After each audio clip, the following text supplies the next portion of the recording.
This is the Aussie NFL Fantasy Show. You know how sometimes the first play of the game can be a real tone setter? Aussie. Yeah, I basically just went with Ashton Jen Teabag. NFL. He's not a walking 7 for 70 as I learnt last week when he went 1 for 5. Fantasy. I'd probably lean towards taking Henry maybe ahead of McCaffrey just because of what I've seen. The Aussie NFL Fantasy Show. Loading. Australia's premier NFL fantasy football show is back for the Aussie Gridiron Network. This is the Aussie NFL Fantasy Show. They call me Matty C. And joining our Thanksgiving show is our Thanksgiving Day MVP. It's Taylor. How are you, mate? Matty C, it's week 13 and I'm super fucking keen. Let's hope this is better than being kicked clean in the ween. Let's go. Getting kicked cleanest in the peen. Fuck it up. Oh, what a cracking start. I was kind of wondering if you were going to go for something teen, if it was going to be teenus and penis. I really did. I was thinking about that all day. I was workshopping stuff. I was getting spleen in there for a little while, but look, I was pretty happy with how it came out. You know, I'll save the spleen stuff for later. Plenty of great stuff with that. It's good to see that thesaurus I got you for Christmas is getting a workout, mate. So very good. Absolutely, mate. Only the best. I'm gonna actually, it's, burying the lead, but I'm actually gonna, release my own thesaurus. It's gonna be out there for sale for anyone out there who really, really loves my rhymes. I think we need to make that happen. We need to get that up in the merch store too. I think just we're going to call it the network store. I think if it's not going to just be stuff that you can wear, if it's going to also be Taylor's published works. It's like a lot of I'm fucking back, sack, whack. It's just glorious. Mate, I'm here for it. 100% here for it. Mate, I'm also here for the Thanksgiving Day week. We do things a bit differently this year because, well, the NFL is doing things a bit differently. And on the Thursday this week, they've got 3 games. So Friday for us, Bonanza.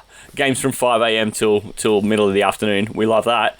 And then there's also a weird wrinkle where there's a Saturday 7 a.m. game Eastern Australian time too. So all of a sudden, instead of there being 1 game, there's going to be 4 games in the bag before we start talking about the Sunday slate. And we thought, you know what?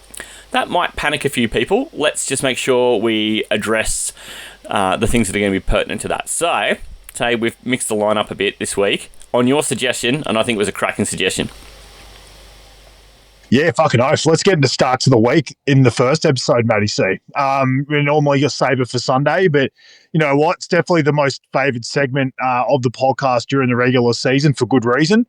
And we thought, you know what? We'll get that in, as the Friday games start, Australian time. So, yeah, let's get into that in the first episode, mate. Why make the people wait? Yeah, and we're going to not dilly-dally getting into it either because there's a couple of things we want to cross over, but we've got some pretty heavy-hitting talent joining us on this big week of NFL football and fantasy football. Mate, quickly, I wanted to touch base on our listener leagues. All our listener leagues, we've got 4 of them, and everybody who wins one of those leagues or finishes highest, doesn't always mean win in leagues Taylor's in, they're going to win themselves about $100 worth of swag from the AGN merch store. Mate, do you want to give us a quick update on what's going on in the Gold League and the Blue Leagues? I'll get a quick update on the Red and the Green as well. Absolutely. So it's kind of been the same guys leading in both leagues. In the Gold League, it's definitely full of a lot of guys. That was sort of the first league that we opened up, and it's full of guys that are sort of in our messenger group. So it's probably the most hotly contested one. We've got Michael Poe and Cam, the Beanbag Man, sitting at 10 and 2. So they've sort of been sharing the lead back and forward most of the season. Then we've got our old friend Kev sitting there at 7, 4 and 1, somehow had a fucking draw somewhere in there. And he's sort of just been perched there at 3rd most of the year. So he's kind of just sitting there. He's actually only half a win ahead of me now. I've kind of gone on a bit of a run and I'm sitting in 4th, so well entrenched in the playoffs. Team Prometheus Rex sitting there in 5th. And then I brought up last week that Courtney and Seahawks Sam was sort of battling out for that last playoff spot. I actually did Courtney a favour by beating Seahawks Sam this week, and then Courtney got a win over Kev. So he's at 5 and 7, but he's locked in pretty well entrenched into that sixth spot now. So, it's still going to be between him and Seahawks Sam, it looks like. But, obviously Courtney's got himself into that spot now. All right, so a bit happening in the Gold League. Mate, and there's kind of a bit of, I guess, Aussie NFL fantasy community royalty in that one as well, which is kind of fun. Just to see some of the big dicks swinging around. You got to kind of love that. Because, ego's going to get bruised. So, it's great. But at the same time, I do, the Blue League I'm about to talk about, it's actually been one where they definitely are listening to the podcast, because a few guys have actually mentioned when we haven't actually mentioned the league.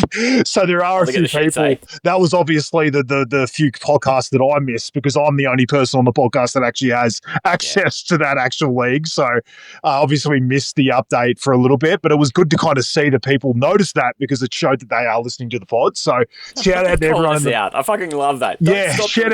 Shout out to the Blue League. Shout out Blues.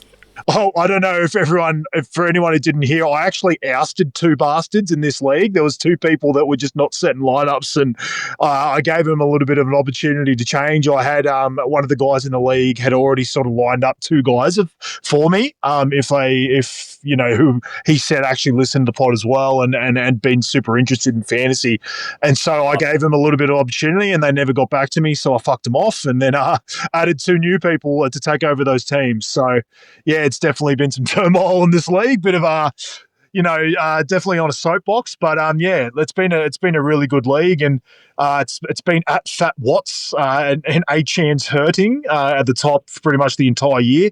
I've brought this up every week, but his points for is like honestly the most dominant thing I think I've ever seen. Like he's still like 300 over 300 points clear.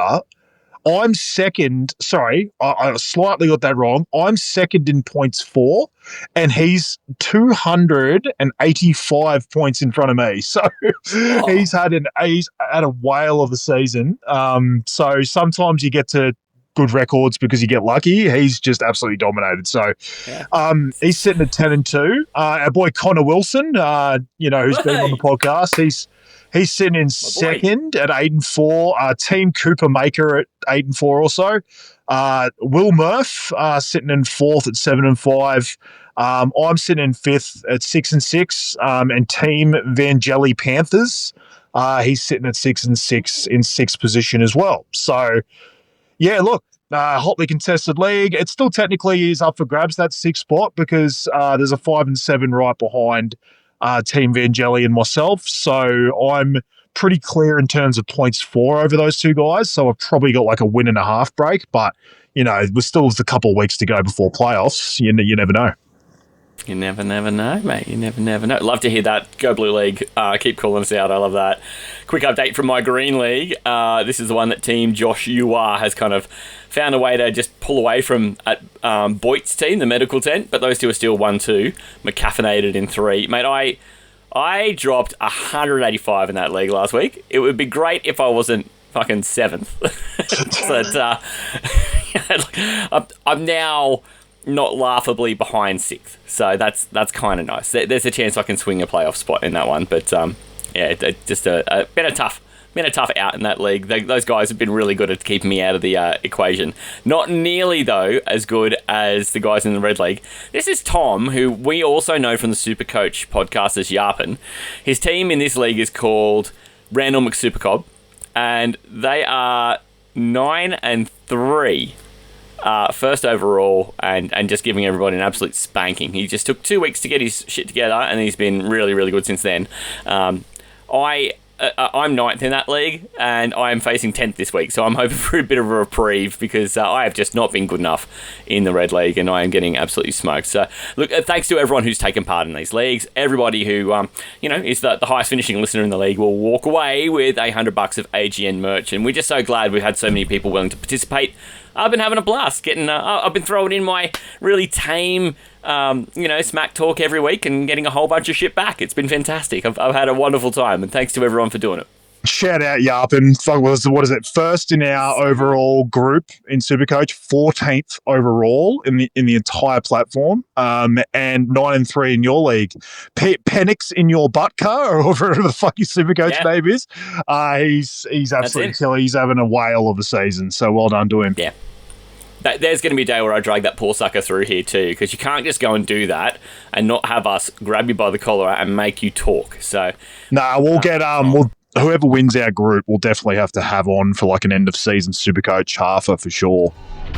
Gday Gridiron. Anyone that hasn't joined us before, it's pretty simple. Let's kick it off, eh? Is everyone ready? The four horsemen of NFL in Australia. If the sound ever plays, the pick is officially in. Nick the lineman. So it's the worst against any team, and it's also the worst passer rating that he has against any team at 66.3. Brad the coach. The Steelers have held the Ravens under 20 points in 7 straight games. Isaac the analyst. For this one, I couldn't understand it either. Like, I don't think they're making the playoffs. Ian the Viking. Full of passion, full of fight. They might genuinely be interesting to watch again. Previews, overreactions, and bloody best bets. If Derrick Henry can get rolling, then I think it's no contest. The Ravens are going to win. As a fan of the NFL, you hope he comes back because he's just an absolute beast when he gets on there. That would be able to give, at least Justin Fields a chance to be able to build. Let's move on.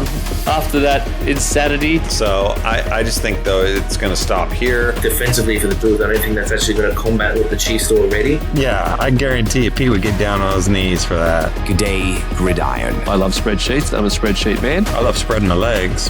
Twice a week, all season long on the Aussie Gridiron Network. Mate, we have got a bit to achieve still too. I want to talk to our guests. We want to get them to go through the mailbag with us too before we do the starts of the week. Is it time? Is it time to announce the mega talent that we've got sitting on the sideline ready to get in the game? Oh, mate, I've had a great time already. I thought we were done. I was just happy. But look, if we've got some extra things to talk about, let's bring them on. Just 9 minutes. I'm ready to punch you out for the week, actually. You're right, mate. Yeah, we've got to make up for all the extra Supercoach half the time we've used. So we've got to make this like a 9-minute pod tonight. I mean, I know what my collective bargaining agreement says. I really shouldn't be working this extra time. So, mate, it is with great pleasure that I invite on the voice of American football in Australia. Our mate Manjot has been busy as all hell this year. He's been working, he's been finishing off an enormous degree, and he's been working his backside off on a whole bunch of American football content. Plus, on Saturdays, he sits next to me and commentates all the games for the ACT American Football League. And he, right now, as we speak, not even in this part of the island. He's way off in Brisbane because he's about to do a whole bunch of work on the weekend for an international tournament. Manjot, is it really you? Have we managed to find a way into your schedule? Yeah, somehow, some way, I managed to make some time for you guys. Yeah, it's been a busy week, as you said. Even making some YouTube content. You guys will be able to see that on the feed very soon. But there we go. There's a lot going on, of course, as you said, Matty C, at an international flag tournament this weekend in Brisbane. So that's where I am on location. Still had some time to join in with the boys today. And, anytime you guys invite me on, it's always a great pleasure to be on. So I could not say no, even with my busy schedule, man. Been a while since I had you on a mic with Taylor. Yeah, it has. And I was listening to him talk about the thesaurus. I was like, one word that definitely has to be in there is dismissile. That has to be in there. One of the greats. That has to be one of my favourite moments for the podcast, and that's from 2021, I want to say. Yeah, 21. That's a long-time listener get, that one. Oh, yeah. My God. I had to bring it up every time I get the chance. It was the funniest shit. This guy was trying to rhyme missile and dismissal. There's literally nothing I like more than forging words to sound that don't actually rhyme with something to make it rhyme. That is literally my best. When I actually say rhymes that make sense, it actually doesn't make me feel as good as missile and dismissile. We've been here 11 minutes. I'm already wiping tears out of my eyes. Just having you two back together. Oh, it feels like home. It feels like home. I swear it would feel like home if we. I thought I fucked something up on that night too. I remember something like I was saying. I swear that actually accidentally happened too. I was meant to say dismissal when I said dismissal. I can't remember. There's too much shit. We've done. You said 700 missile instead of missile, which ruined the whole thing. You're talking about Elijah Mitchell as well. I remember. Of course I was. My boy. And there was something you set up where you just pronounced the first word for the setup wrong. And it just led you into the second one wrong. It was just... Because I was like stuck on a bridge, like in the middle, and it was crumbling under me when I like had ruined the first word. And I was like, what do I do with the second word? It's like, do I go with what I was meant to go with, or do I change it to the right word? Like it was... Yeah, it was a nightmare, but we got some great content out of it. That you'd fucked yourself. You just had no idea until you got to the end of the bridge that you hadn't built enough bridge. It was amazing. Top 5 moment. Top 5 moment. It's up there. Manjot, thank you for bringing that back. That was amazing. This is our superfan turned network hero and now turned international football tournament commentator. So, you know, we've been along for the ride with you a lot of the way, Manjot, but you've been with us a lot of the way too. And man, I'm just so glad we ever get to spend time with you here. It's great to have you through, mate. Definitely. I'm not going to leave it there though, because we've got a second guest. What? And it's another one, Matty C. Mad.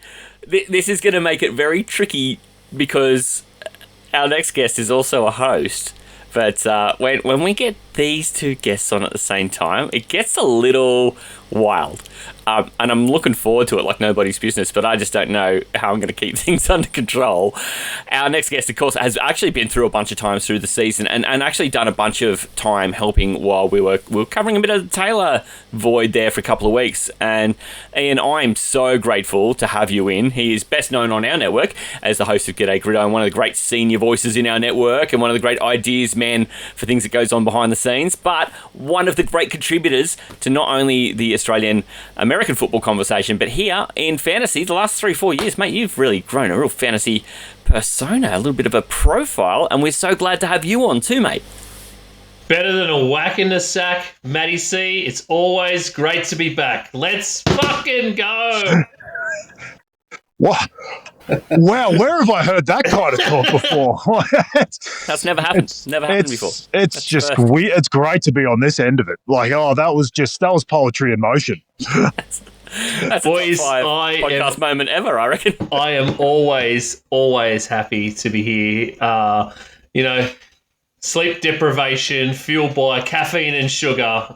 There's nothing better than being with you two on a fantasy show. And then you add Manjot into that, and mate, we are the big four. That's it. Did Ian pre-order my thesaurus? I didn't realise I'd even released it yet. I got an advanced copy from the printers. He's been writing his own. Yeah, you got to send it to focus groups to test it. He's one of them. I made a few notes in the margins.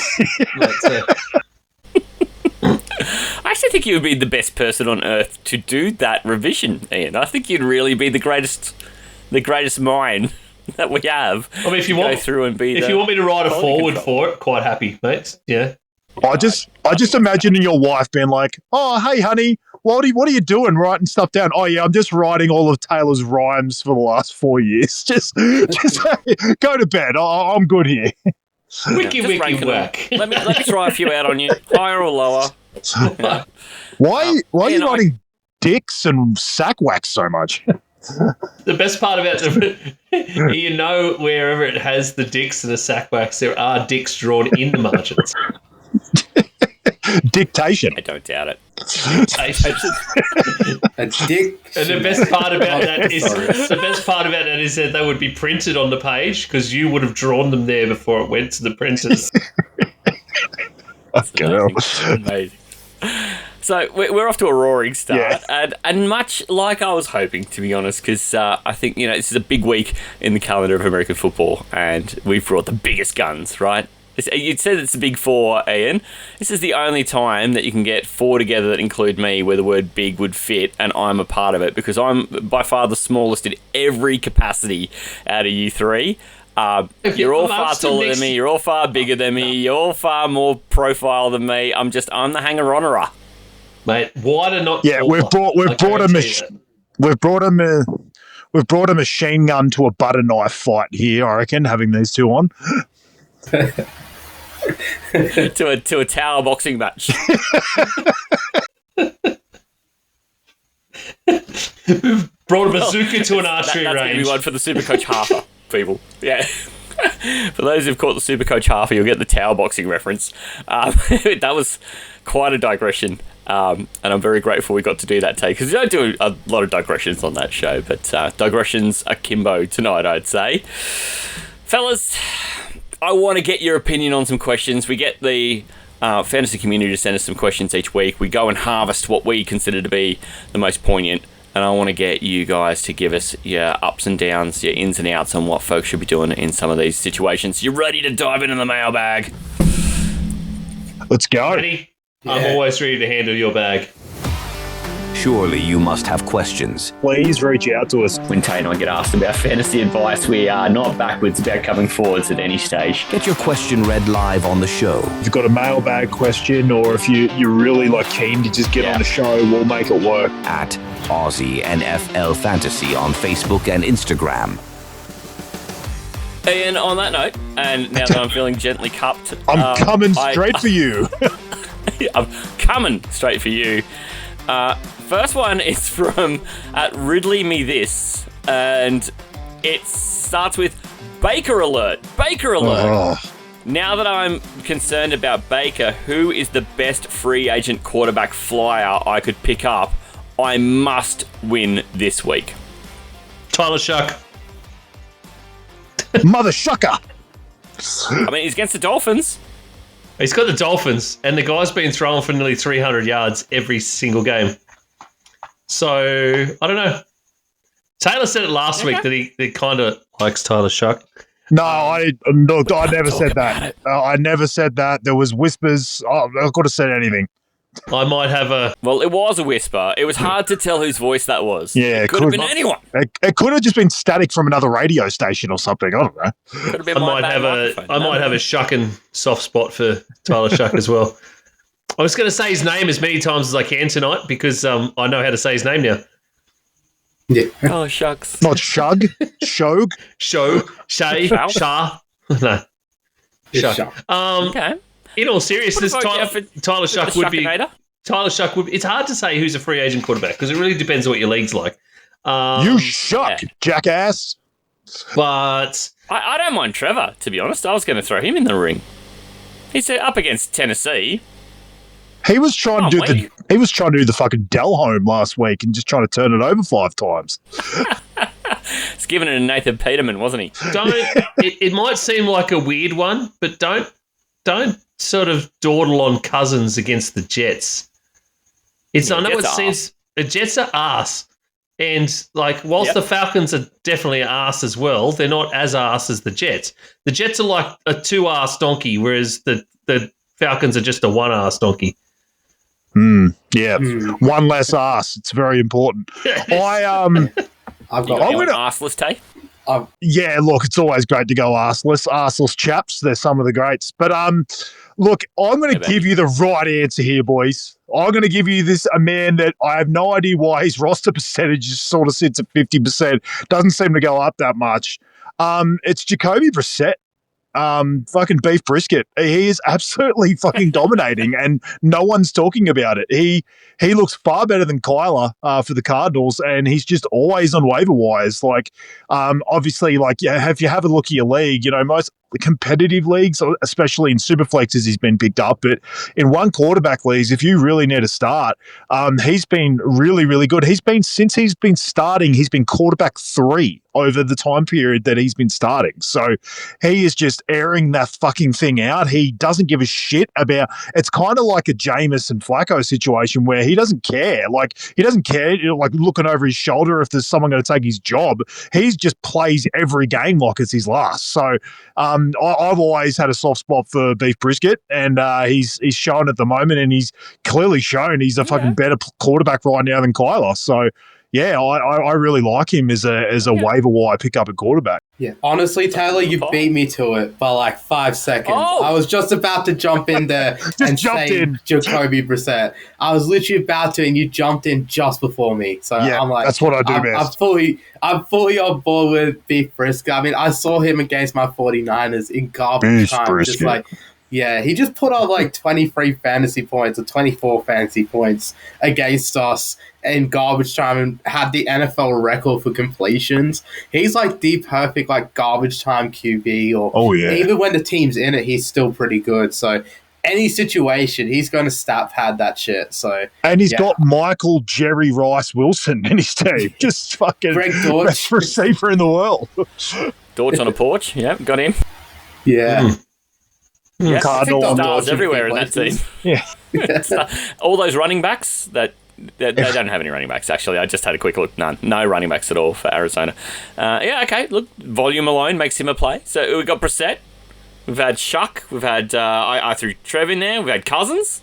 So that's plenty of options. I reckon that's good for Ridley, me, this. If you've lost Baker, I mean, hard to not look just in the same game and go across the pond and go, right, well, let's start Brissett. That sounds like their clubhouse leader, I reckon. Yep. Yeah. Experts backing that. Planting my flag there. I mean, Ridley me this though. Don't count out Baker yet, because Baker is a dog, and just because Baker's got a sore non-throwing shoulder.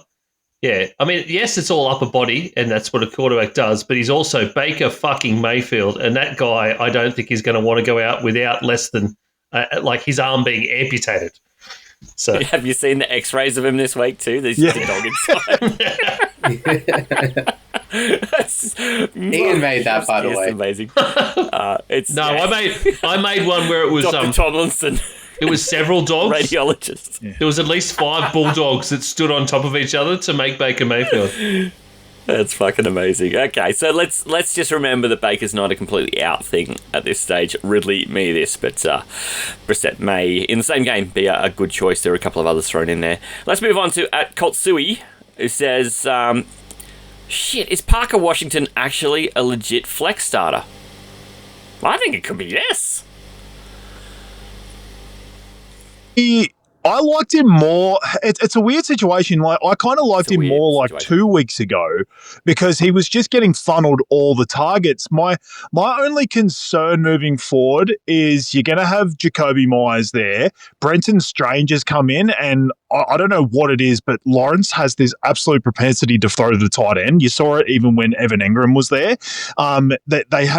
They just seem to always use their tight end in this offense. So it's like he's not really as high a volume getter as he was, say, like 3 weeks ago when he was just the only guy. So there is sort of like baseline concerns with him where they weren't like 3 weeks ago. But I think he's a fine flex play. Like if that's just your question, like if you think if you're just asking us if you can flex him, then go for it. Like he's as good a chance of snagging the touchdown in this team as anyone. So, I just think he's kind of like a wide receiver 1A, 1B. Obviously, we're going to see what happens when Brian Thomas comes back, fucking dicks for hands, like if he can actually catch. But, like that's my only concern is obviously you got Thomas coming back, you've got Strange, you've got Jacoby Myers, you've got other mouths to feed at the moment. So he's not like a locked and loaded for me, but I think he's a fine flex play.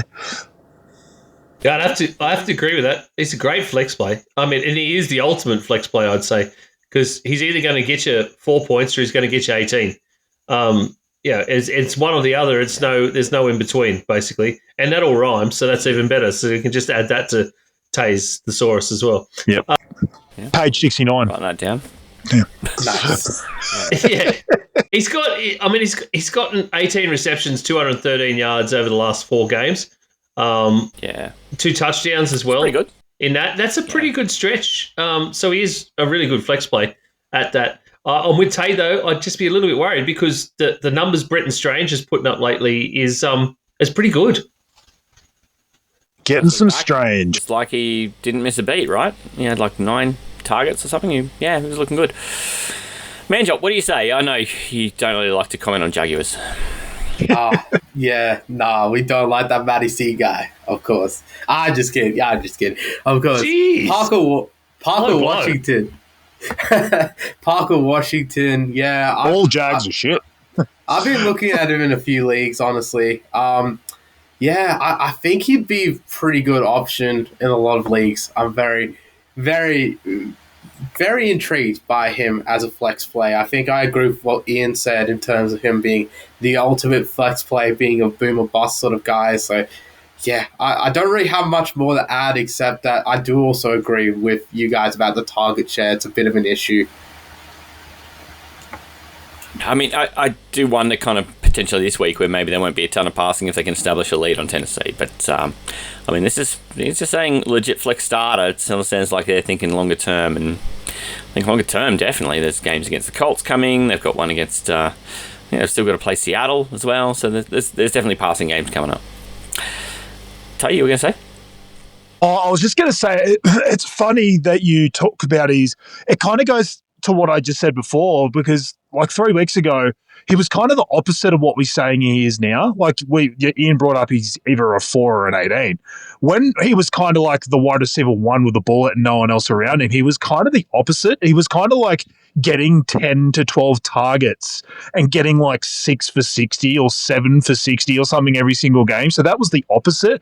Now there is the question mark of he kind of almost needs a touchdown to get to that 18 in PPR. So that's my only question mark over him is floor is far lower with all these other guys in town. So just be careful with it, because yes, it seems like it's a decent play, but because all those guys are around, he could give you a 3 or a 4, which obviously is going to kill you. So yeah, just tread carefully with it, because he doesn't have a volume baseline that he had 3 weeks ago.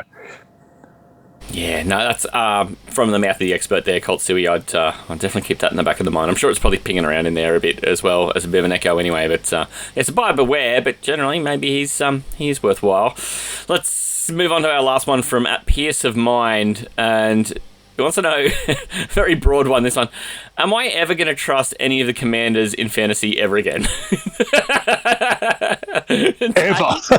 This year or like forever? It's where it starts. Jaden Daniels is where that starts. And without him, it's hard.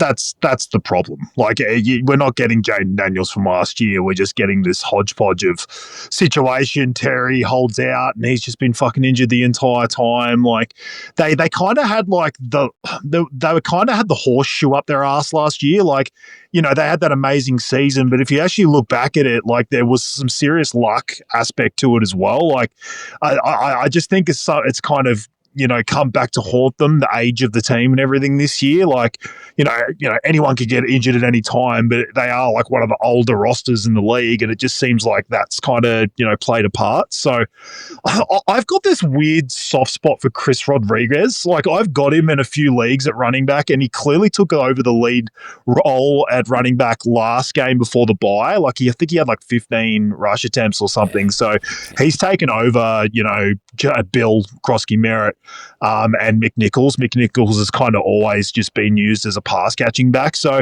it's not so much that I'd fully trust him. It's just that, like, in a pinch, like I've got him in Astro League, and obviously I struggle to find a running back 2 every single week. So I kind of like him for like this like 8 to 10 point range. But in terms of like anyone being explosive on that team, like I've got Debo in some leagues, and I struggle to even want to start him at the moment just because there's no Daniels and the offense is just kind of, you know, a dick sandwich. So I'm kind of with you. I don't really trust any of them at the moment for, like, you know, giving you a performance that you're happy with. So yeah, I'm kind of with you until we see a healthy Jaden, and I don't know if we're going to see that this year at all. I think we're going to have to wait till next year. Okay, Manjot, can I draw you on this one? Yeah, I think with Jaden being out, the only one I'd really trust fully is probably Terry if he's healthy, because he's always played with shit quarterbacks and still produced. So it's Terry or no one else really for me. If he's healthy, he's probably out this week as well. Yeah. That's true. Ian, you got any commanders you can trust? Their run home's just not commander-in-chief. Yeah, just commander-in-chief, basically. Not even him. Their run home is not great, considering they got Denver, Vikings, Giants, Eagles, Cowboys, Eagles again. So I can see where you go. That's just a murderer's row of arseholes, that one. And in a drum full of arseholes, I would say that the ones that are rising to the top would actually be. I have a soft spot for Rodriguez as well. Tay and I might be in. I think where the leagues Tay doesn't have these guys in, I've got them in because I've also got Debo sitting on a bench, just not sure whether I can put him into any slot at all. Zach Ertz is probably up there as about the one guy that you could probably plant your flag on. Guy. He's the one guy that you would know is going to produce a pretty decent amount of points for you, like a 10, that 8 to 10 range again, always. And out of a tight end, that's a great amount of points. Absolutely. But Rodriguez, get you a touchdown. The way Rodriguez has taken over, that he could end up being the RB1 now. He's definitely getting more of the snap share than the others. They are still on a share count, but he's getting more of it. So it'd be only those guys. I don't know. Sam? Can you maybe you can trust Jake Moody more than you can trust most of these guys. Manjot. Yeah, sure, Manjot. Love that. I mean, probably true, honestly. It sucks because they've got the situation. They've got the situation where their defense sucks. And that normally is fantasy gold. I'm always targeting the Commanders on the other side, and you would think because they're leaking so many points, it would actually be fruitful for them on the offensive side of the ball for fantasy. But there just really isn't anyone you can trust at the moment. I like Rodriguez, but they're just not in the red zone enough to give him a ceiling game. It's like he's just getting there from 15 for 70 and stuff like that, and maybe a couple of catches, and there's just no touchdown upside at all. So yeah, they're just a bit meh at the moment. They just seem like one of those year from hell teams. Yeah, can I just say as well, just the fall off of Bill Crosby-Merritt this season, the hype was too much. I'm so in preseason, I was like, fuck, I got no shares of him. But now I look back and I'm like, thank God I got no shares of him because I would have burnt a 7th-round pick for nothing. Shout out Adam and Bowder. Made out of vegetables. I just kept the fuck away from him like he was made of broccoli. It's a Adam O'Grady. It's been a good call. Adam O'Grady messaged me after the Astro draft and was like, I've got a friend at Washington and he fucking said that this guy is the best player ever. And he's just going on and on about him. And I'm like, okay, no worries. And I think Bowdo fucking loved him too. He was going on and on about him as well. And yeah, it's just been a fucking disaster. He had that one awesome game that it just kind of suckered everyone in, and then he's just had a been good game dog shit. Jonah fucking Gray. Yeah. So it does one game doth butter no parsnips, right? Yeah. Noah O the Ark had one good game. Yes, right. Yeah. So Jonas Gray. I feel like what we a can name. narrow this down to Rodriguez and Ertz and just pretty say much. Everyone else is a screaming bag of I tell you, despair. While we're talking about Commanders and shit teams and the fall off of some of these players, Taylor, what the hell happened to Ben Sino? I know you and I were both going, this dude. Last year we were like, hey, this dude could be pretty good, and now the only thing I will say is this is exactly what happened to Trey McBride when fucking Cliff Kingsbury was at Arizona. The Kingsbury offense. Cliff has the biggest erection I've ever seen for one player on Zach Ertz. He will run that guy into the fucking ground. He was literally playing him for multiple years over Trey McBride. I know McBride was super young, but this is kind of the same with Ben Sinnott. And I'm not saying Ben Sinnott's going to be fucking Trey McBride, but it is interesting that they almost need Cliff to leave to actually see the best out of Sinnott, because then Ertz will probably just follow him. So yeah, I will say don't. If I had Sinnott in Dynasty League, I wouldn't give up on him yet, because I do feel there is better days ahead. But yeah, in terms of being a redraft asset, he's just been completely a non-starter. I mean, unless there may Ertz be 2 or gets 3 weeks left of Zach Ertz's entire fantasy career, by the way. So. Yeah, if Ertz gets to, unless he gets to Mercedes Lewis levels of age. If Ertz gets to 41, I don't know what I'd do, honestly. I'd still probably play him in some. I have Ertz in a few leagues. And Cliff would still fucking find him targets. It doesn't matter how old he is. 41 years old.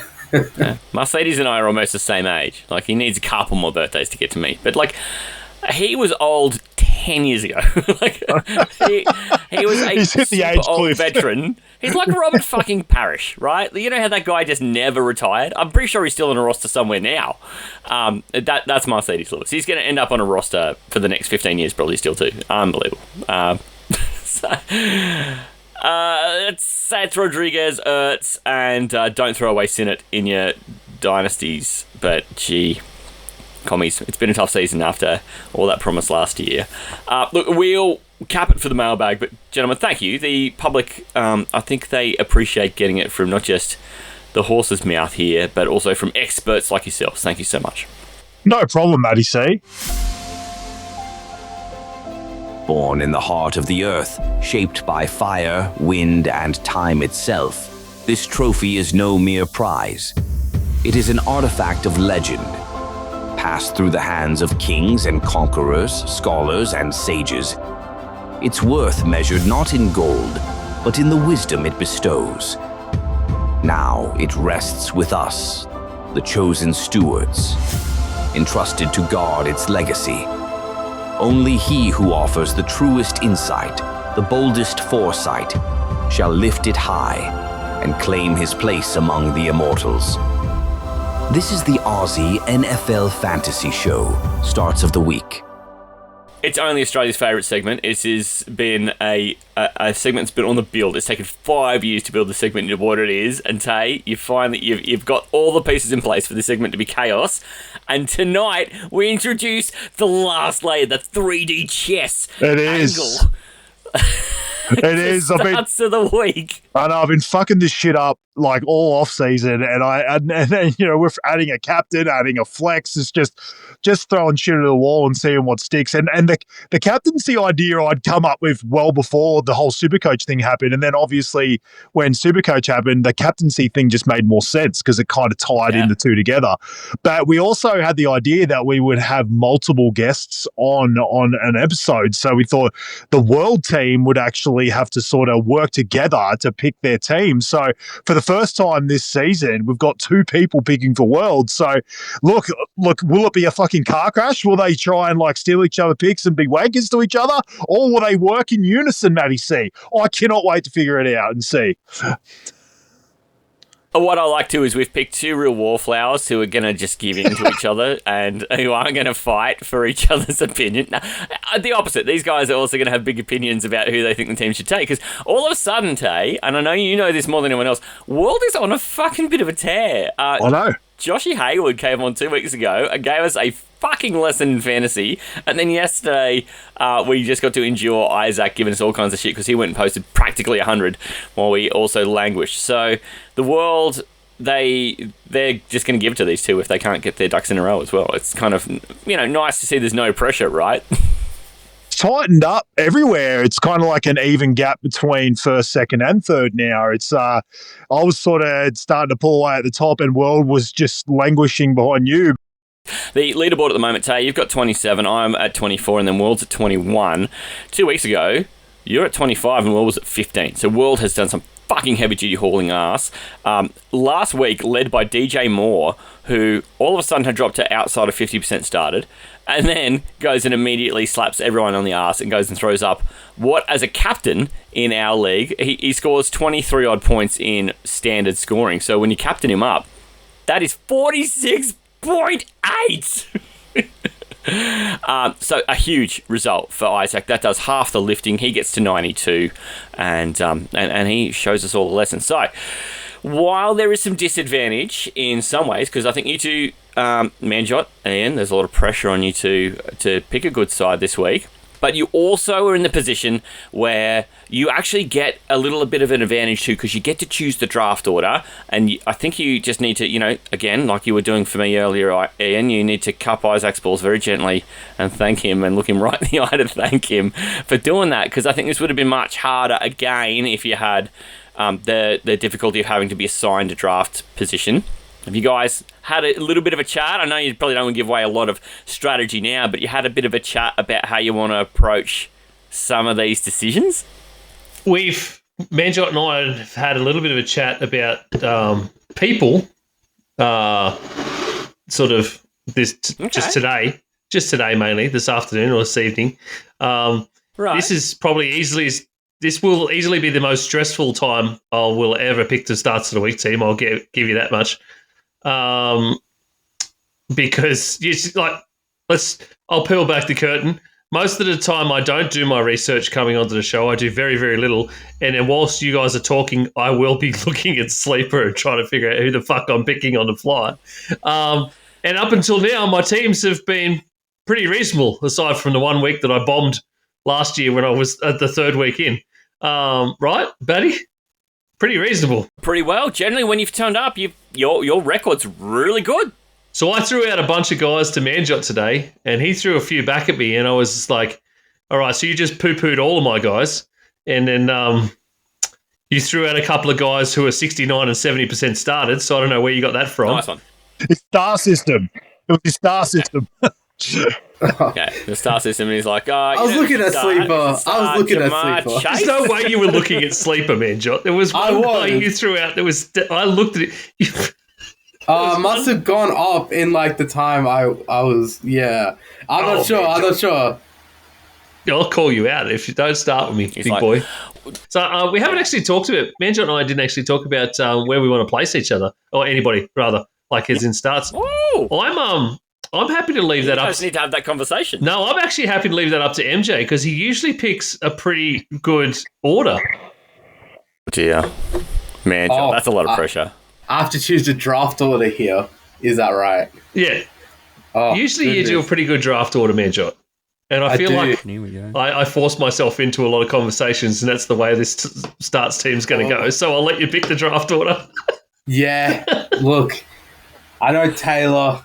Quick scoreboard, quick leaderboard update, Matty. Just to help me out a little bit. I'll give you the leaderboard. Just a refresher. 2 weeks ago, this was blown right out, and Taylor was out at 25. I was at 20. World was at 15. But check this out now. 2 weeks later, Tay 27, Matty C 24, World 21. So last, but have won the last 2 weeks in a row. You're on a hat trick. Okay, I'm gonna put Matty C at the 1. Ooh. Listen to Taylor. I'm gonna tell me more. Ian, we're going to be in the middle. You know, Manjot in the middle. We have to keep first the captain going. pick. I And then call you Team Ian Jot. We're gonna have to workshop that, Matty. That's not good. Yeah, I know. That's all I had. And of course, with Matty at the 1, us at the 2, leaves Taylor at the arsehole end at number 3. I would have complained wherever you put him, so fair play. How are we going to box him out? There's at least 3 people to box me out this time, Matty C. Yeah. What we need to do is get you to pick 4th, Tay. That's what we really needed to do. Is go, what if Taylor doesn't pick at all? Ian 2nd, Manjot 3rd. Taylor, he gets to pick his nose. Fucking there you go. Hey, last time I picked for you got to win. Don't start. It's true. Taylor picks a scraps team, but he gets no captain. and his highest starter cannot be higher than 30%. Yeah. Pick a Mark Downey special. And you've got to be on your knees with a hand tied behind your back and a tea towel on your hands. Another Supercoach reference. Just again. It was a good show, guys, I'm telling you. All right, so I'm first. Team Melly Tomlinson second, and keep going. Close enough. Oh my god! Dig up, stupid. Team Gumby second, and then I'll take that. On the arsehole end, as he says he loves. He's all about the arsehole end. In fact, I do. I'm old enough to remember him talking about people getting horseshoes up their ass. So maybe that's where he is. He's getting a horseshoe up his ass. Okay. In third. Yeah, I think that was like 10 minutes ago. I'm old enough to remember. Yeah, okay. I'm going to kick off by going straight to a player who the difficulty when you go first is if you've got a player who you really have conviction on, it's great. I don't really, but I just think the player who I think I want the biggest part of this week is Darnold against Minnesota. Okay. I just think that's a revenge game. The narrative's there. That defensive line has been pretty good, causing a lot of pressure, but Darnold Darnold's just got the best receiver in the league, and I'm pretty happy to just go and when everything else goes to shit, you take Darnold first. We've seen people do that a lot in this, and last week he actually put up double figures for the first time in a little while, so I'm going to trust him. Yeah, that's a back-to-back 101 for Darnold in this segment. I think it's 3 in a row. Oh, is it? I think I took him first 2 weeks ago. Yeah, right. I know, Isaac was super keen to get him last week, put himself at 1, and then, yeah, fuck, that's crazy. It's crazy. Team Gday Gridiron. I'm having a battle. You are having a battle. You idiots. Have a pause. I don't even know who's picking. Team Smelly in. There we go. See, we just entertained a workshop this. Yeah, you had the wrong person from the outset. Hey, why did you let me struggle for 5 minutes? I did. That was great. It was great content. I can't tell if I love you or hate you sometimes, Tay. It's a real battle. It's a super, super thin line. Super, super thin line. Yeah. Team Sandwich. It's Ian and Manjot in the middle here. What do you want to do? Something shit, hopefully. Something shit. Well, Manjot and I are busily discussing what we're going to go here. Well, there's a bit of chat going on in the background, is there? There's a bit of... There is a little. Picking each other. In each other's DMs. Yeah. This will be the story of the show, Matty. So just to make you do more editing, you can cut out all the silence where Manjot and I are texting each other because it's great radio. It's okay. All right. The pick is in. All day. The pick is in. The commissioner. And with the second overall pick, team, what did we say it was? Smelly Ian. Team Smelly Ian picks Zach Charbonnet of the Seattle Seahawks. Okay. We're going running back first because, as usual, running backs is an absolute pit of assholes. There are so little good guys. And, yeah, I think everyone should agree that you got to go the best ones first. Sharbs is currently, do you want to know? 36% started. What are people doing? Good pick. I like it. 2 Seahawks. Tay, which Seahawk are you taking? Yeah. Oh, fucking AJ Barner's sitting right there. Barnsey, I call him. I'm glad because you know me, Matty. See, I love to ask a question knowing that it's probably going to get chopped out. It's just my thing because I want to get them ruled out for anyone else. I cannot, for my life of me, figure out this fucking percentage. And I assumed when I looked at this morning, I even wrote it down saying this surely doesn't stay this way. And it's only gone up by 2%. Why is Jalen Waddle 45% started? I had that same question when I was looking stuff up, Taylor. Because he was 43 this morning. And I was like, okay, well, he's probably going to go up. And then it's been like an entire day and he's gone up to 2%, and I'm like, I don't understand. The only thing that scares me is he's against the Saints, and I guess there's 94% ownership, so surely people are going to be smart enough to put him in. Well, I mean, that's why I'm just questioning. I'm like, he's still sitting there under, and I'm like, I think it's worth a question. My problem is that I think before the bye, he was probably extraordinarily over. Yeah. I think he surely was too, but I'm like, why is that not changed? Like, why have people just not fucking done their teams yet? That's probably the likelihood, Tay, because of the Thanksgiving games, to be honest, that it throws people out. I just feel like if we let it go and he ends up at 74 or something, we're just going to look like idiots. Yep. No, that's fine. I wanted to get that out of the way because I figured it just didn't make any sense to me. I'll be Matty. No question's a dumb question. All right. I'm glad I'm going to go... I think I'm going to stack that bitch up straight away on the turn. I've talked about targeting this team. I'm going to go Bo Nix at quarterback against the Commanders because their defense has just been so fucking bad. And I'm going to stack it up with Troy Franklin. I really like both the plays. So... got Troy Franklin in a couple of leagues that it's always iffy whether I'm starting him over someone else, but I love this matchup. So I'm going to be playing him in those leagues, and I'm going to stack that bitch up straight off the bat in starts. I think I'm with you on that point. Like, I think he's one of those guys where you might have picked up 2 quarterbacks and you might be alternating them. I've done that in a few leagues. I actually had Daniel Jones and Baker in leagues, and I was sort of picking their matchups week on week because I figured they were about the same guy in the wash out of things. But, it depends on their matchup. And I think that's the same. People might be thinking that the same with Knicks. I'm happy to roll with it, but I think it's completely up to you guys. If I have to, I could pivot to someone else, but it's up to you. No, I'm happy to roll with it. Manjot, what about you? Yeah, I mean, if you're happy with it, I'll go with it. Yeah. We're go in. for it. All right, next. We got it's this. all right. I'll allow it. 5% at Washington and Troy Franklin on the swing. 17%. Same game at Washington. Stack that bitch up, Tay. Gotta love that. Well done. I thought that was well worth having the conversation, though. So thanks for being patient with us on that one. Good stuff. Excellent. It's up team, whatever these guys are. Yep, smelly in. I like that because my name features heavily in it. Oh, God. You didn't like Ianjot. Oh, my God. The amount of, Jot is just, firstly, just a great suffix. Secondly, smelly. Rhyming my name that was the worst in fucking school. I can't even lie. Yeah, I'm having flashbacks. God, that shit's... We could go Tom Jot. Yeah, I don't know. Too bad. Manjot, do you want to make this pick? We've been talking about it. Go for the one we were talking about.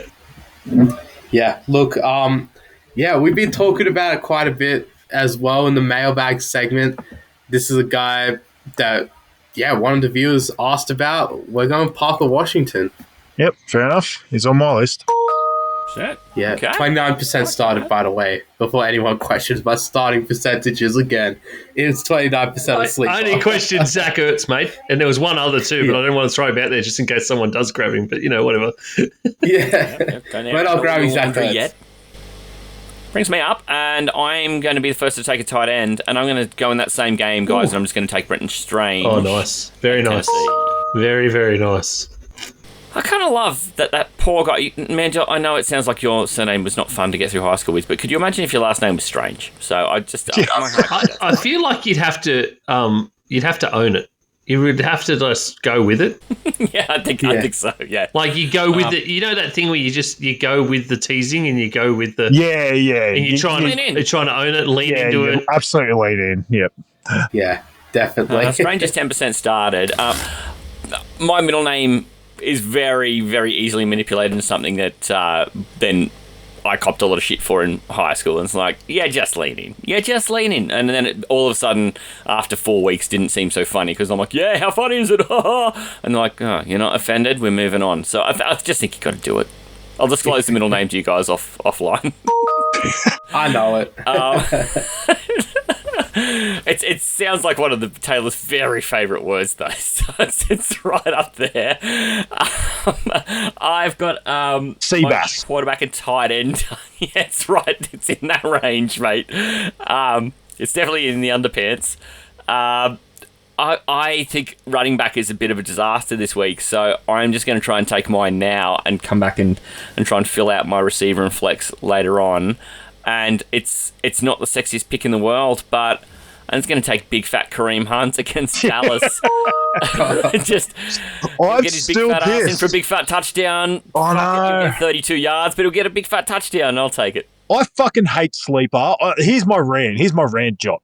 I was sitting here last week, and I even said to you, Matty C, I was tossing up between Alec Pierce and Kareem Hunt.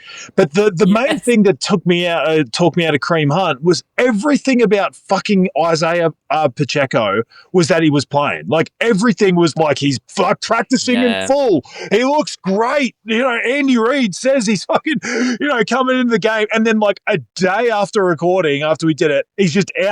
It's like not even that he's questionable. They just ruled him out. I'm like, what the fuck happened? Like, it was the biggest turnaround ever. And then I'm like, well, if I knew that, I would have from fucking world had strongman Kareem to Hunt dead. as my captain for sure. And then he just goes out and fucking scores like 20 or something. Like, yeah, I assume Pacheco's close this week to coming back if he was meant to be coming back last week, but I don't fucking know. You're right. Like, Kareem Hunt, doesn't matter. Kareem Hunt's going to get the touchdown either way. Yeah, Pacheco's not big and fat enough to get the big fat goal line, so big fat Kareem Hunt, welcome to the team. This brings Team World back on with Charbonnet and Washington. You've got a quarterback, a tight end, and your flex to do. Have you guys been having a little powwow? We have. We are going tight end, and we are going for Juwan Johnson versus the Dolphins. Come on! That sounds like a box out.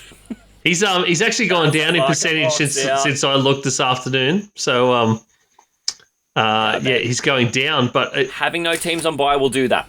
Yep, I think we both said he was both a pick of both ours. Great option. Just after you grabbed Strange, he is the next most logical option at tight end.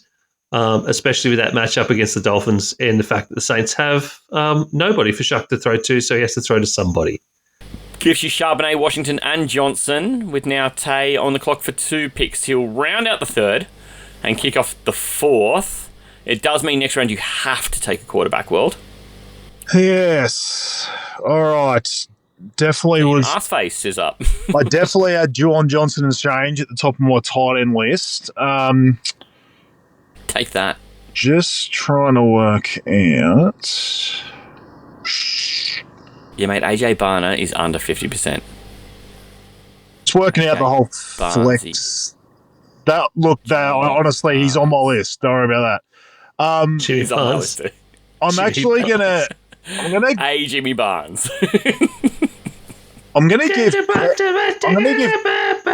Kev some love here. I'm actually going to take Theo Johnson at tight end against the Pats because he was on our list. He seems to be good with both Dart and Jameis. Like Dart actually seemed to really target when he was there, so it's not like I'm worried about Dart coming back in. Like they actually seem to have a rapport. So it's basically anyone but Russ. Like anyone but Russ, I'm fine with throwing to Theo. So and the Pats, the way that they've been defending, they've been sort of getting torched by tight ends. So I think there's a chance he could have a pretty good game here. So Theo was third on my list, so it was logical to go to him. All right. Theo Johnson started in 25% of leagues. When you said, I'm going to throw Kev some love, I'm like, Loveland? Yeah. Snookered me. Don't mind a bit of Loveland too. He's been good. What's his percentage? Is he out of this segment yet? Just because of everyone starting this week, he's 29%, and he's on a Saturday game, so you got to make a decision early on him. Yeah, right. Okay. Interesting.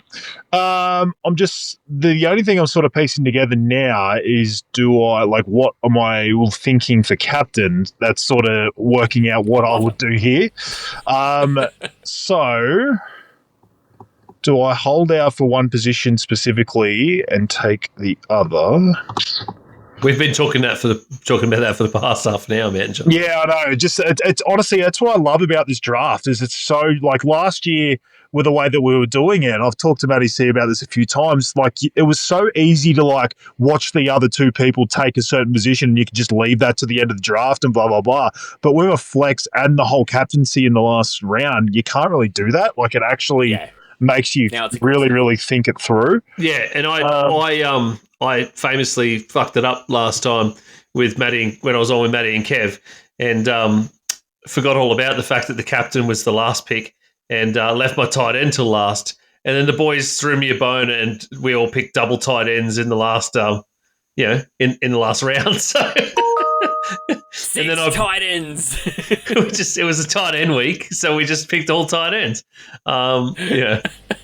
So I didn't want to make that mistake this time. So straight away I said to Manjot, which round's captain again? Australian Podcasting Hall of Fame rang me about that episode, by the way. They're interested. They should be. No one else is going to, number one, do this exercise week in, week out, which is amazing. And then number two, pick 6 tight ends in a draft of only 15 players. Next year, we're going to have an all tight ends only league. I think there'll just be a few of us who do 100% in. I'm We're gonna go like. I'm so far in, my balls are in as well. Oh, who can forget Kicked in My Nuts from back in the day where we took like kickers, Great that one segment. What a segment. Oh, what a shout out. Beautiful song as well. Brings a tear to my eye. Matty, I think the playoff series this year, you might need to bring back some of the old segments. Yeah, Kicked in My Nuts should come back. Yeah. Defenses, but kickers are people too, okay? Yeah, definitely. Kicked in My Nuts. That was a good one. I mean, that Trayvon Morig guy took it a little too literally this week against my boy Juwan Jennings, by the way. So, yeah. Some of the players be listening to the show too closely, I think. Yeah. I think fair enough too, because Jennings has kicked me in the nuts this year, so Morig got my message. How we going, Trey? I think I'm going to take someone being started 5% at least. Yes. I've sort of brought him up. It's on the other side of the Broncos. I think I'm going to take Rodriguez. Yes. It's not a ceiling play. I just think with running back in this situation, you just hope for 10 points. And even though the Broncos aren't an amazing defense to target, I just think they're going to need to run the ball a bit. And I don't know. I just think Rodriguez is going to get enough volume to get himself an okay game. So wasn't really looking at him as a captaincy option. So I figured just taking him here, and then taking running back opens me up for captaincy, where I can go wide receiver, tight end if I want to do, or running back. Yeah. So I figured taking running back made most sense. He was on that list I sent to Manjot a few hours ago. And the main reason was the 33 carries and 2 TDs over those last 3 games before the bye. Yeah. Like, he was getting great volume. And I can't believe that the guy is only 5% started. I'm super fucking invested in that game. I have a stack in Denver, and so we're not going to know anything until that game from my team. Yeah. That makes it easy for Matty. He's only going to track one game for you. Yeah. Hopefully it's not fucking 10-7. Oh. Yeah. Probably the Less worst. to add up. Yeah. That'd be on par of prime time. Yeah. Taylor scored 7 points this week. You and Baudo just duking it out for the lowest score in history. Didn't I already have that? After I did that thing about statues of people with one name, and he goes and throws up like a 22 for the week, including a captain. And he was shit house in tipping point too. He's had one of the great weeks so far. He talked it up so much. I'm going to name this segment after me. Clay Thompson 0 for 10 in an elimination game. Yeah, that was Baudo on the pod. Matty, I'm not 100% sure, but from memory, I think he's doing pretty shit in the tipping competition too. So he's my favourite man on earth, I think, Baudo. I mean, I should talk. I'm near the bottom, but that's I know. He literally, he'd never met me ever, and he just messaged me out of the blue and goes, "Do you want some beef jerky?" And I'm like, "Okay." So I rocked over to his place in Port Kembla, and he just gave me a bag of beef jerky, and it was seriously the nicest thing I've ever fucking tasted. And I'm not even a beef jerky fan, really. I don't mind it, but it was just because he reached out to me, I'm like, I just don't like the store-bought shit. Some of it's just super tough, and I just don't really like the texture of it. Whereas, the stuff he made was the fucking softest beef jerky I've ever had. I literally ate the entire bag he gave me before I got home. I messaged him when I got home, and I'm like, the bag's gone. Well, nobody needs to know about that. Secret jerky in the car. We'll talk about secret spiced meat treats. It's just it's not list. Baudo's jerky's up there. It's not the normal jerk I have in my car. Yeah, I was going to say, I've definitely done a jerk in my car. And it's your second favourite spiced meat behind Spam still, or is it overtaken? I don't know. Fucking Team Smelly in. You're up. Before I really go just defacing Baudo's name, he's 16th in tipping comp actually, so he's not that bad. Yeah, anyway, good. Out of 15, not bad. Manjot, you got the helm, buddy. We got him. Indeed. We got him. And we've got the guy that honestly I think Matty will love our team once he sees this. We're targeting against Taylor's team, the Titans, this week. They shall. The quarterback, and we're taking Trevor of many interceptions of fame, Lawrence. Against The It took Tytoons. him a whole game to throw 3 intercepts. Purdy managed that in 9 minutes. Like, he's not quite that good, but you know, It's all right. it's way to be It's good all right. for Purdy. That was so 51 shit. minutes of doing other shit and not throwing interceptions, so we're all good. Just as long as he can get that out of the way. But Oh, is Doing this, other shit. By other shit, you mean handing it to McCaffrey. Like, that was his Yeah. job. basically, I can do that. I can hand the ball to Christian McCaffrey. Anyway. No, I like the pick because Trevor Lawrence is against the Arse Titans who have won. I think they won a coin toss a couple of weeks ago, and they all just went and did a lap of honour. It was fantastic. I was so excited for them. It's going to be tough for them, but yeah, I like that you went the stack as well. Like, sneaky stack that bitch up. You didn't even mention that. It's a sneaky Oh. stack. yeah. That was the plan from the start. We were like, you guys took quarterbacks in like the first couple picks yourselves, and then we were like, we can wait until Trevor for the 4th. We'll get Parker Washington in the 2nd. So that was the whole strategy. We played that pretty well, I reckon. and Me and Ian. we've left us right in the spot where we could probably go a triple stack, Matty, in flex if we wanted to. Triple stack that bitch up. Triple stack that bitch up. We're just going full human centipede over here at World. Oh, hell no. Oh, there's your visual. Oh. I think we've named the episode. I'm moving away from horseshoes in the arsehole. We've named the episode that no one will ever listen to. The Jacksonville Human Centipede. Oh my goodness. Well, feel free to say If you anything, boys. If you could just We're getting cancelled anyway, so feel free to say anything you want. So, Matty, just get 3 pictures of Jacksonville and just stack them up. Stack them up. Stack that bitch. Oh my gosh.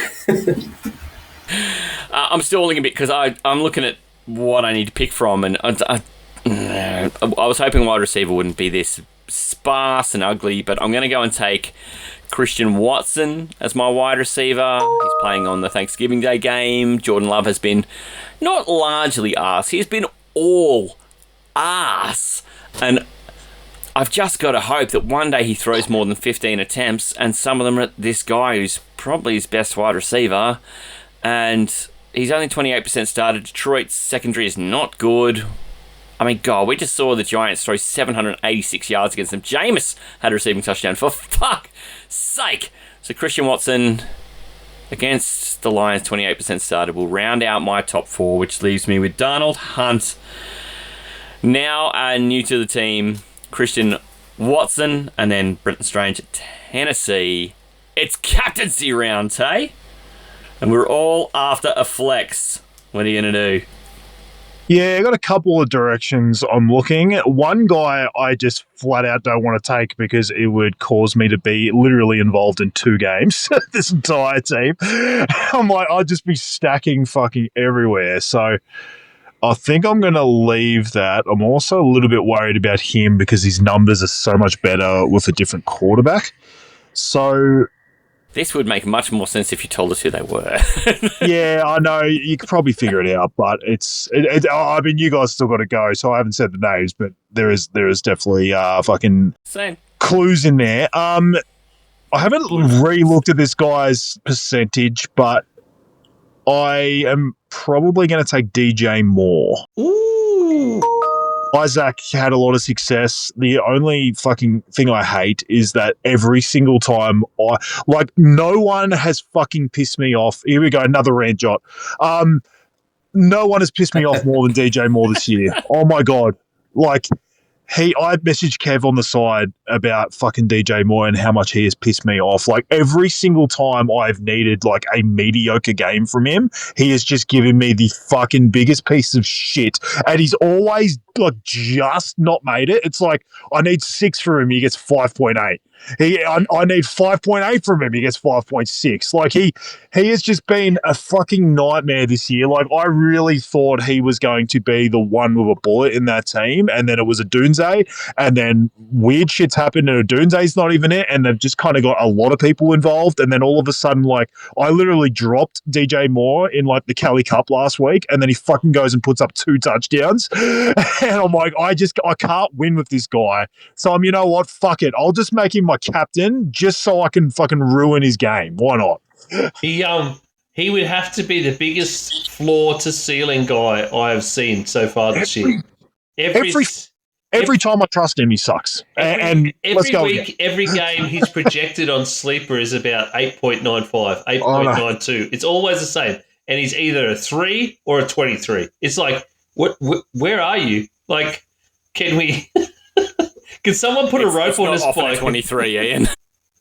It feels like it's trending towards him being the one, but then I don't know. It shows the confidence I actually have in this pick. I do like him, and I do think they're gonna have to throw a lot in this game. Like, I think they're gonna be down and they're gonna need to go through the air, and I just think he's gonna be a part of it. But again, it might not work, but I just, he obviously is coming off a very good game from last week, so I'm going to take my shot, but I'm pretty certain it's going to be a fucking another shit in my face from DJ Moore.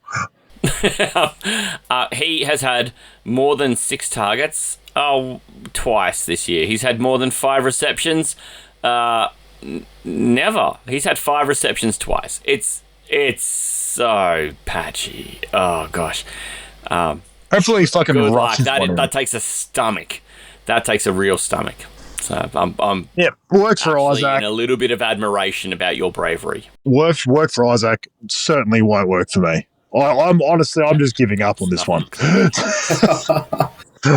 So we'll pencil Taylor in for about 8 total points from his captain there. This is great reverse jinxing, Tay. I can already see this is Manjot level reverse. No, Tay does it worse I wish than me. this was it, and it wasn't from just pure pain from what this guy's caused me this year. Like, it is just, I cannot remember one person just like literally sticking it fucking in me every fucking week there for a while. Like, and it was like the season from 3 it was years the ago. same He's league too.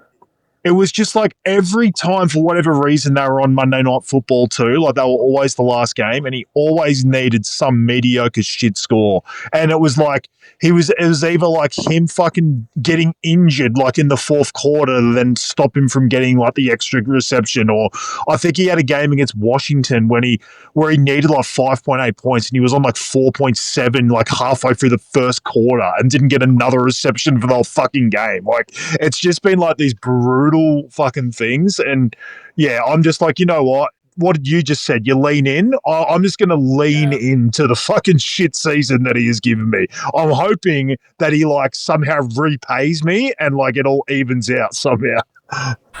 Okay. I mean, I don't know if this is a reverse jinx as much as Tay's trying to promise. I promise that isn't what it is. This is just a man who has been fucking burned by this man so many times this year. I feel like you need to lay down on a couch and tell somebody who's really qualified about this trauma. I do. If we could just turn this into a therapy session, that would be great. He's dropping 50 this week. That's all I hope. Yeah. He's going to get 100 points for Tay, and then we're going to all pack up starts of the week, and Tay wins. That's what I heard. Great reverse jinx. Oh, Manjot's reverse jinxing. Now, that's 2.1 for DJ Moore now. There you go. See what you've done. Yeah, this is just This is out of the world, actually. Got to do it for the world. Got to do it for the world. Tasting now is Nix, Rodriguez, Franklin, Juwan Johnson, and... No, I don't have John Johnson. I've got Theo Johnson. Theo Johnson. So it's, I would gladly trade if you let me have John. You're trading Johnsons? That's crazy. Trading Johnsons. I like the look of your Johnson. Detachable penis. This one is my Johnson. This one is your... Anyway. Detachable penis. I'm not missing any of those. Are we cancelling the Sunday show at this point, or are we doing? Yeah, fuck tipping point. We're done. We might only do tipping point at this rate. This is Taylor's team. He's got Nix Rodriguez. He's got Franklin, and then Theo Johnson. DJ Moore is his captain. We come to Team World, who are currently sitting with Trevor Lawrence, Zach Charbonnet, the stack with Parker Washington, and they've got Juwan Johnson, a rather large Johnson. What can we do for you with the captain? Lads, wrap this up. Well, we're going to give it to you, Matty. Or rather, X is going to give it to the Cowboys when he tortures their secondary, Xavier Worthy, for the win and the captaincy. It's called give it to you. I thought you were going Xavier Restrepo there for a sec. X got to give it to you. A very worthy captain, may I say. Oh, yes. Yes, man, John. Yeah. We're back with the dad jokes as well. You shall not say. You shall not say. I think Xavier Worthy, 44% started. And he's been, relatively good. Like, he's had a couple of down weeks in the lead-up. He had about 10 last week. And as your captain, gets a bad secondary. Mm-hmm. Well, you don't know what could happen. Hey, as we pointed out earlier, running game is likely to get absolutely torched by the Cowboys defense, and the opening is over the top. And we all know Patrick loves to throw the ball and look like a hero. The team there, a nice finish there with Xavier Worthy as captain. So it's Juwan Johnson, Parker Washington, Zach Charbonnet, and Trevor Lawrence. I've got to wrap this up with the captain. I'm going to do it without a whole heap of fuss. My team at the moment is Darnold, and then Kareem Hunt. I've got Christian Watson. I've got the Stranger, not Ethan Strange this time, Brenton Strange.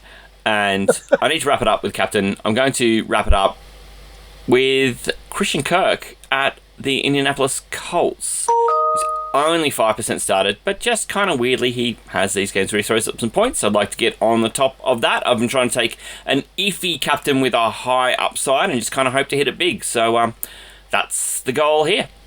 Christian Kirk, former Jag, in a division matchup against Indianapolis Colts. So how about that? I bet you none of you thought you were going to hear his name when you woke up this morning. So there you go. I like World's team. I reckon there could be 3 in a row here. That Xavier Worthy picks a nice one, lads. That ended up Manjot and I both commented, that's ended up as probably one of the least stressful starts of the week shows we've done so far. So I was about to say, I was full-time on starts of the week like 2 years ago. Shit, I was stressing over every single pick. Even like picking the draft order was probably the most stressful shit because I'm like, I'm going to lose either way.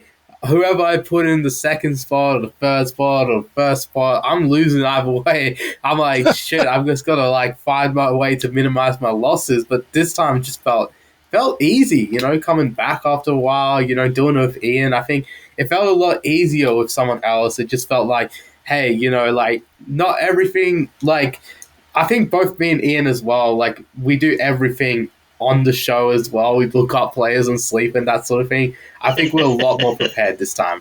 We're a lot more prepared. He admitted to it earlier. Absolutely I got to admit agreed. it to me. Yeah. And you stole my Johnson. I did. Saying I didn't think I was going to hear when I got up this morning. My guy I was alluding to that I would have stacked in was Ty Tracy. But I was like, he's scored 18 in the last 2 games, both with Jameis, and I'm wondering whether like he actually is more to do with Jameis than like some of the others. Like, I don't know. I just felt like his snap percentages were pretty high, but I'm like, I just felt like against Detroit, he was involved in the passing game, and I'm not sold Dart will get him involved. So I was like, fuck it. And then I would have had 3 guys from the one game and 2 from the other. I would have been literally stacked in 2 games. The problem I find with that, when you get backup QBs in and then like you end up with a backup wide receivers, it's usually the guys, or even just if it's the backup QB, they'll put in the season's gone, they'll put in the backup wide receivers because they've been working with them on the practice field more often, so they've got a better rapport. So then these guys are they're just a false identity basically. So we were thinking about Jacoby Myers as a triple stack. Yeah, I had him on my list too, but because I almost took him as my captain. But I've already got Strange, and I thought having 2 guys trying to catch the ball from the same quarterback was probably limiting my upside a little. That's what we thought it's about Parker Washington, having the 2 wide receivers and Trevor Lawrence. Yeah. And like Isaac did this last week where he had Algier and Darnell Mooney. Didn't slow him down. Like, they only one of them can score on a drive, but it didn't slow him down. And ballsy, because it was Kirk Cousins' run offense, and anything could have happened there, but he did all right with it. So we'll probably live to regret it now. It'll be Jacoby Myers that gets all the targets and not Parker Washington. But yeah, it is what it is. Live by the sword, die by the sword. Said big facial shooting week. Do you reckon? Yeah, thought about him too. I'm going to run through our teams. You guys put me first. I've got Darnold, Hunt, Watson, Strange, Captain Kirk. That's right, Tiberius Kirk. Team World has Lawrence, Charbonnet, Washington, and then Juwan Johnson against Miami. Captain Xavier Worthy. We love that. Then Taylor's team is Bo Nix, Chris Rodriguez, Troy Franklin, Theo Johnson, and captain is DJ Moore. They are our starts of the week teams. It's going to be super interesting because Tay leads at the moment, 27 points from me at 24 and World at 21. But World on a tear, 2 straight wins. These guys with the pressure of trying to keep the hat-trick alive. And Manjot, it's been fantastic to have you on for this big bumper starts of the week show on what's going to be a Friday morning show while we're all doing the Thanksgiving thing. Thank you so much for joining us. No worries, mate. Hey, thank you so much. Yeah, I've got to run, guys. I've got to commentate a few games. Cannot wait to talk about it on the Sunday show. It's going to be pretty great. I tell you, mate, do you reckon it was a bit of an advantage them having 2 heads, or do you reckon scrambled them a bit? Yeah, speaking of Brisbane and Queensland, 2 heads, very, very, very topical. But look, Team Smelly in, you've done great, mate. You guys can't lose from here. You might as well just take the win now. Nothing could possibly go wrong. And Manjot, you've already spoke to Manjot and Ian. I was the last person to speak, so no one else can say anything. So goodbye. Goodbye. See you all on the Sunday show. Hooroo. The Aussie NFL Fantasy Show. Thanks to the Aussie Gridiron Network, Australia's home for NFL and Australian gridiron content. Discover everything the network has to offer, including Gday Gridiron, Pastry Press, NFL, and Aussie Gridiron Today. Buy merch and win free stuff. Visit the mothership at Linktree /Aussie Gridiron Network. Hooroo!